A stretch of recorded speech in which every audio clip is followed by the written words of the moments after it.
రాష్ట్రంలోని అన్ని వర్గాలను కాంగ్రెస్ ప్రభుత్వం మోసం చేస్తోందని మాజీ మంత్రి హరీష్ రావు మండిపడ్డారు. తనను ఎంత తిట్టినా సీఎం చేయాల్సిన పనుల గురించి అడుగుతూనే ఉంటానని స్పష్టం చేశారు. సంక్షేమ పథకాల అమలు విషయంలో డబ్బులు లేవని చెప్పే ప్రభుత్వ పెద్దలు క్యాంపు ఆఫీస్ నిర్మాణం, అందాల పోటీల నిర్వహణ, మెస్సీతో ఫుట్బాల్ మ్యాచ్ ఆడేందుకు 100 కోట్లు ఖర్చు చేస్తున్నారని హరీష్ రావు ఆరోపించారు. సిద్దిపేట జిల్లా హుస్నాబాద్లో బీఆర్ఎస్ సభ్యత్వ నమోదు, ఎస్ఐఆర్ అవగాహన సదస్సులో పార్టీ ప్రధాన కార్యదర్శి జీవన్ రెడ్డితో కలిసి పాల్గొన్నారు. కాంగ్రెస్ మోసాలను ఎండగట్టాలి, ప్రజలను చైతన్యపరచాలి. మనం గా పని చేసుకుంటూ పోతే విజయం తానంతట తానే మనకొచ్చి తీరుతుంది. బడ్జెట్లు వెట్టుడు, బల్లలు కొట్టుడు, డబ్బులు ఎగవెట్టుడు. నా ఎస్సీలకు ఒకరికి మేలు జరగలే, నా ఎస్టీలకు కూడా ఒక్కరికి కూడా మేలు జరగలే. ఏ బీసీల కన్నా డబ్బులు విడుదలైనయా?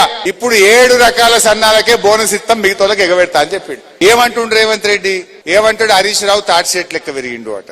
అసలు నువ్వు ముఖ్యమంత్రిగా నా ఎత్తుతో నీకేం పని? నువ్వు నన్ను తిట్టావని నేను ఇడిచిపెడతానా? అసలే ఇడిచిపెట్టా. బిడ్డ ఫీజు రియంబర్స్మెంట్ ఎప్పుడు ఇస్తావని నేను నిలదీస్తూనే ఉంటా. రైతు బంధు గురించి మాట్లాడవు, రైతు బీమా గురించి మాట్లాడవు, పిల్లల ఉద్యోగాల గురించి మాట్లాడవు. నా ఎత్తు గురించి నీకేం అవసరం? నువ్వు నన్ను ఎంత తిట్టినా నేను నీ స్కాములు బయట పెడుతూనే ఉంటా. సింగరేణి స్కామ్ మీద అడిగితే మాట్లాడాడు. నీ ఇనుప కంచెలకు పైసలుంటాయి, బోధి పెవిలియన్ కు పైసలుంటాయి. ఆడ ఫ్యూచర్ సిటీ అన్నాడు. ఆడొక సీఎం క్యాంప్ ఆఫీస్ కట్టిండు. అది ఫైనల్ బిల్లు రాదు. ఇవాళ ఇండ్లు కట్టుకున్న వాళ్ళంతా అప్పుల పాలైనటువంటి పరిస్థితి ఏర్పడ్డది.